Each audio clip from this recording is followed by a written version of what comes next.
Hey everyone, Tin Man here, back with another episode of Precise Plays, the series where I review my own gameplay in dungeons and raids, explaining my strategies, identifying areas for improvement, and calling out my own mistakes. Today I'm playing my Enhancement Shaman in Halls of Atonement Mythic 0 in the second week here of Shadowlands. Now on this first pack, I don't use any of my major cooldowns, no Feral Spirits or Ascendants, since these two guys don't really pose too much of a problem. And there's also going to be some bigger pulls coming up in the future here. Now going to this next pack, I do get to pick up the Loyal Stoneborn using my Venthyr Covenant ability. You get to mind control him so that you don't need to fight him, and instead he fights for you and gives you a nice little buff. So that's always very helpful to have a Venthyr in your group here.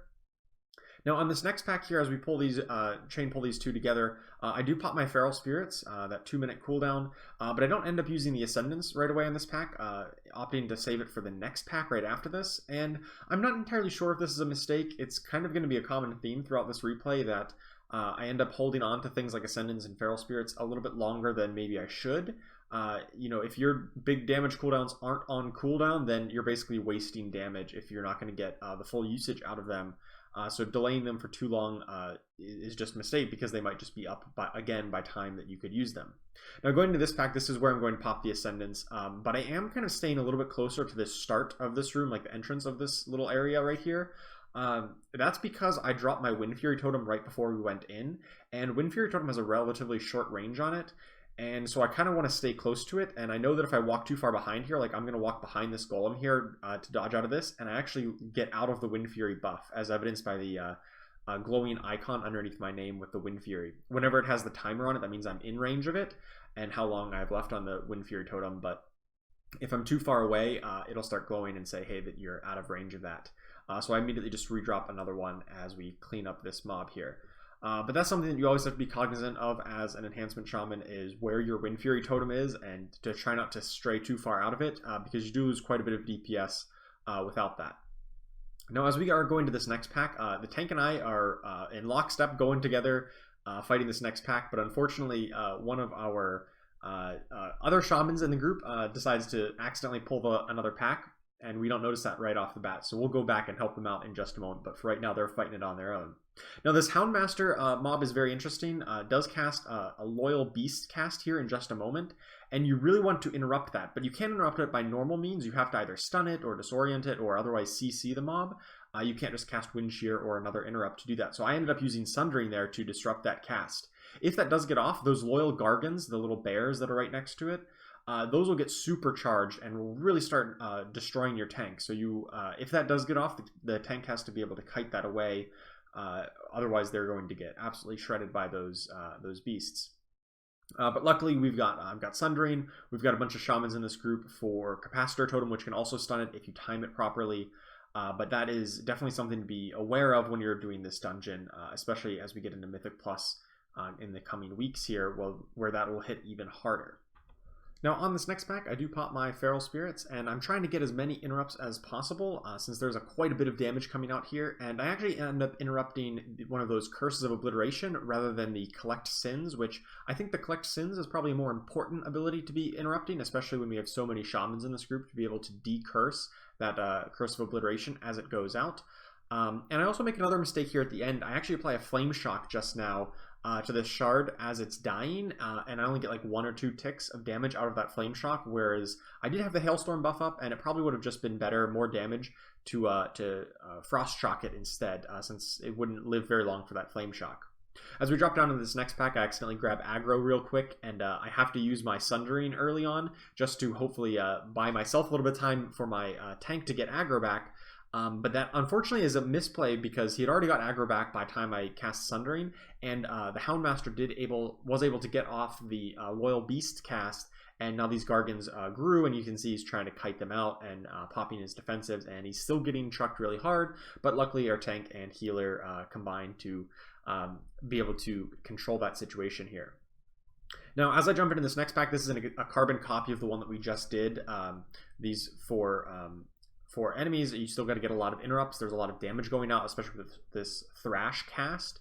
And so you want to be focusing on getting the interrupts, especially on the Collect Sins, as that spawns extra adds.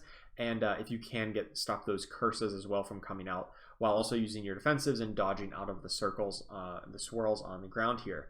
I make the exact same mistake on this shard as I did on the previous shard, and I end up reapplying this Flame Shock here. It's about to time out, and he's down at 15%, 10%, and I actually throw out another Flame Shock when I just probably shouldn't have used a shock at all. I didn't have Hailstorm available, so my Frost Shock wouldn't have been that great.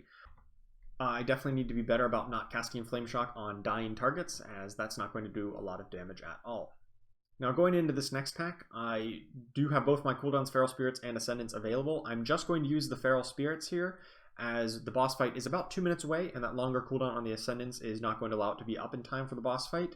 But in reality, this was a misplay from before that I should have just used Ascendants earlier, and this wouldn't be a problem. I would be able to have gotten an extra usage out of it and still had it available for the boss fight. But at this point, I'm committed to just holding it on for another few minutes.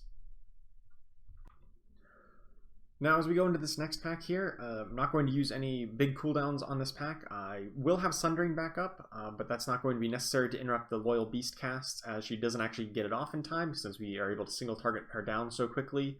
Despite that fact, our tank is still getting trucked pretty hard here. They do stack up a bleed on him. He's got 9 stacks on him right now, so he's trying to kite it out a little bit. We're trying to slow these guys down with our Frost Shocks and whatnot so that bleed can drop off, and so the tank doesn't take too much damage there. But if you are struggling there, you probably don't want to chain pull these packs quite so much, because the bleed does hit the tank very, very hard. Going into this next pack, I do pick up my Loyal Stoneborn here, as I'm the only Venthyr in the group, and we just get to bunch these guys up and AoE them down, and these guys will hit, the Stoneborn rather will hit these guys very hard.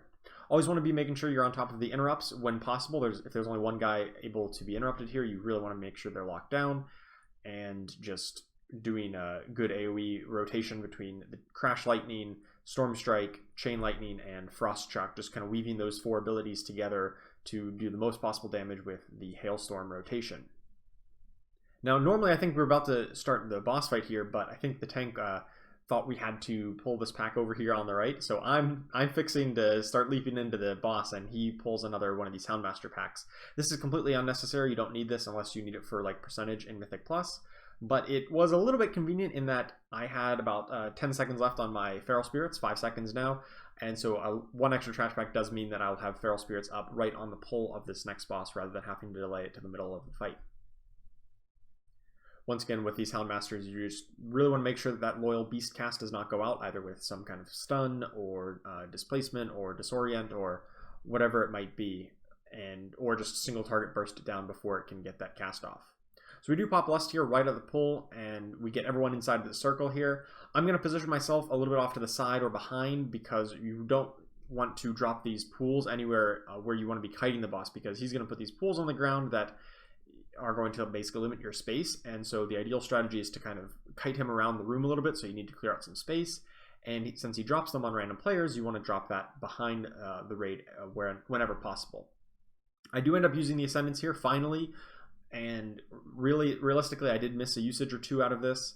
I'm also delaying my Chain Harvest cast until just now, and I think that was a slight mistake, as I was kind of waiting for a big damage event to come out so that I could use that and help to heal up, which my healer sometimes gets annoyed that I snipe all that healing with a big Chain Harvest, but there is no such big damage event on this particular boss fight. It's small damage when people stand in the shards or possibly get hit by the beams or something, so should have just used that a little bit earlier. I don't think I would have got a second usage out of it in this fight, but I would have maybe got it up earlier for the next trash pack.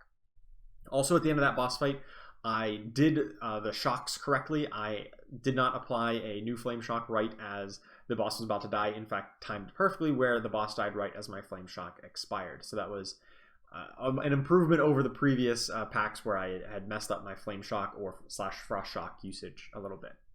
In this next pack, these two are not really threatening at all when it's just 2 guys at once. I bet in higher Mythic Plus you're going to want to pull these 2 guys with the next pack or some other trash, because these guys are pretty much...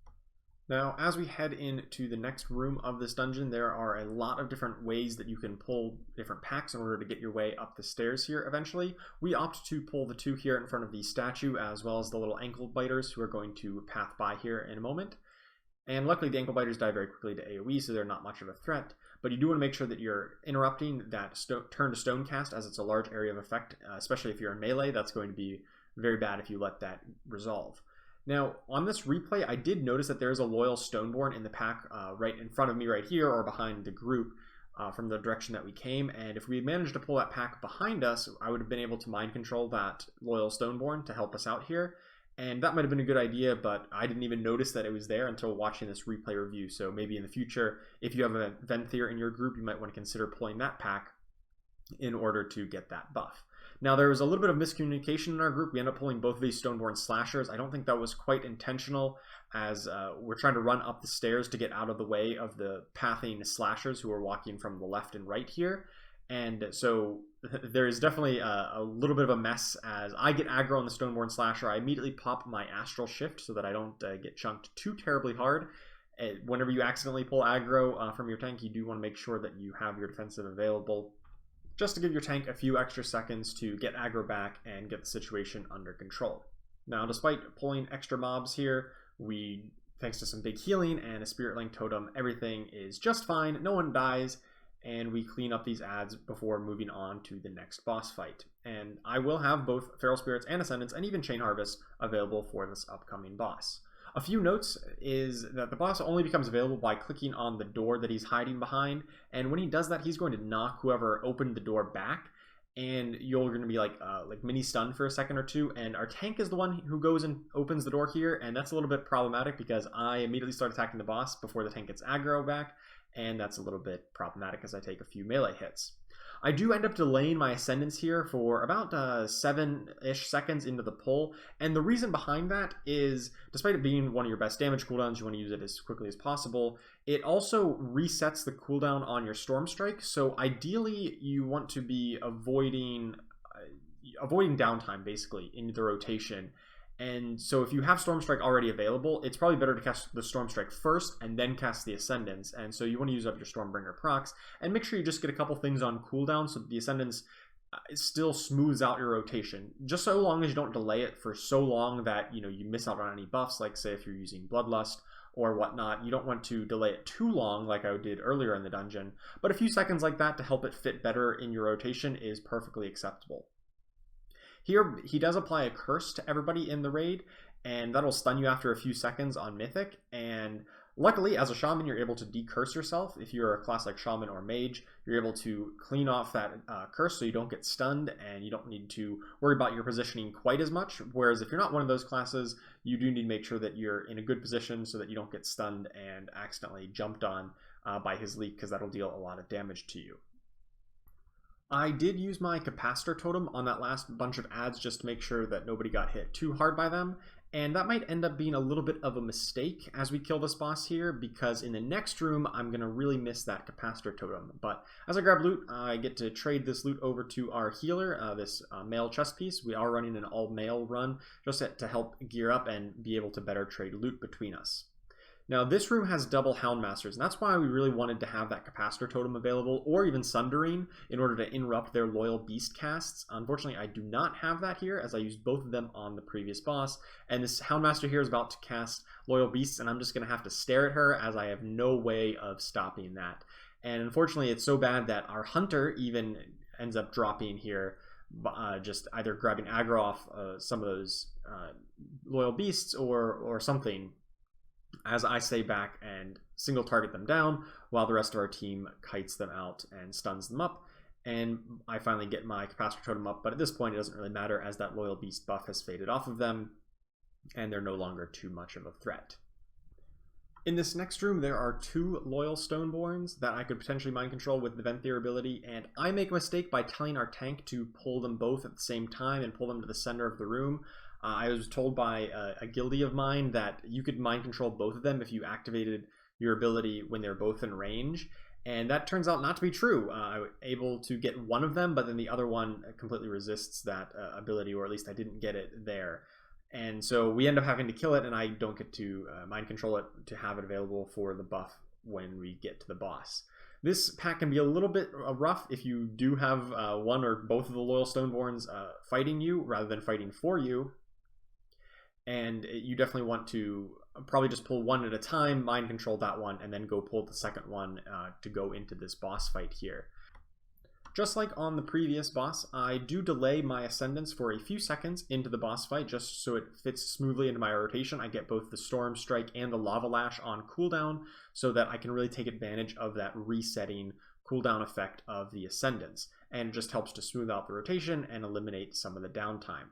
This boss is pretty straightforward. You just need to be on top of your interrupts, which is very easy with 3 shamans in the group, and whenever that ghostly parishioner does spawn, just kite it into one of the vessels alongside of the room, and then dodge out of these big swirlies that she does occasionally. There can be a good amount of damage coming out, especially if people in your group are being hit by the swirlies or take too long to kite that ghastly parishioner into one of the vessels. So I do have the Chain Harvest ability, which if it was off cooldown, it's not off for another few seconds here. It can really help with some of that off healing to help out your healer whenever they fall a little bit behind there. For the most part, though, I think I play this fight pretty well. I do get all the interrupts, and I use my abilities pretty efficiently. There is a moment right here where I do get a Stormbringer proc right as I cast a chain, or a Crash Lightning, rather.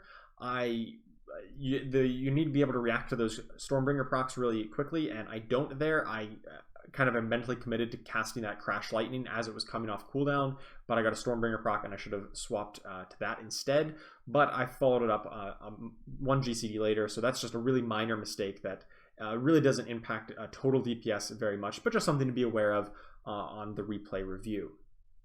Now in this next room, you just want to deal with these tormented souls before the boss, because he's going to drain life out of them, and as soon as you start attacking them, it'll aggro the mini boss here, and so that's why I was staying in the back and ready to start attacking them. They don't really hit very hard. I don't know if this is going to be tuned up on like Mythic Plus on Fortified weeks, but there's really not a lot of damage here, even though I'm kind of tanking some of these manifestations of envy. They just are not threatening at all, and this feels like a little bit of a cakewalk to just, you don't need to worry about aggro or controlling the ads very much. You just kind of deal as much damage as you want. It does take a little bit here. There are some classes that are better at dealing with this slightly spread out cleave better than others. Like Boomkin come to mind. They are able to hit all of these tormented souls all at once and just deal massive damage in this room. But me being a Enhancement Shaman, I don't have quite as many spread cleave options, but that Chain Harvest does reach a lot of them and deals a big chunk of my damage as well.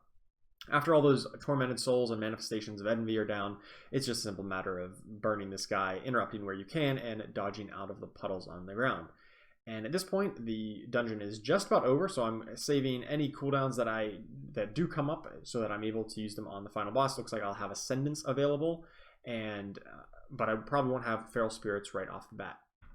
While in this room, my weapon imbues, my Flame Tongue weapon and Wind Fury weapon, did fall off my weapons, and I didn't actually notice it until we get into this room and you see me manually reapplying them.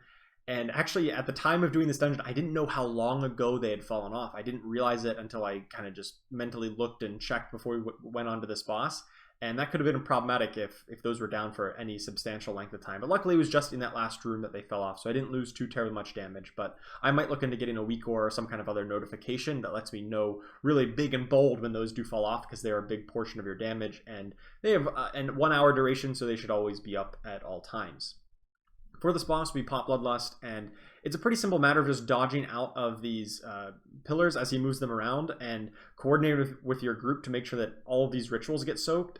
1 or 2 of them didn't get soaked initially as we were trying to figure out, but that's where the Chain Harvest comes in, that big healing to really help out the healers for a little bit. You can see me up on the healing meter dealing really good amount of healing to kind of cover whenever mistakes like that are made.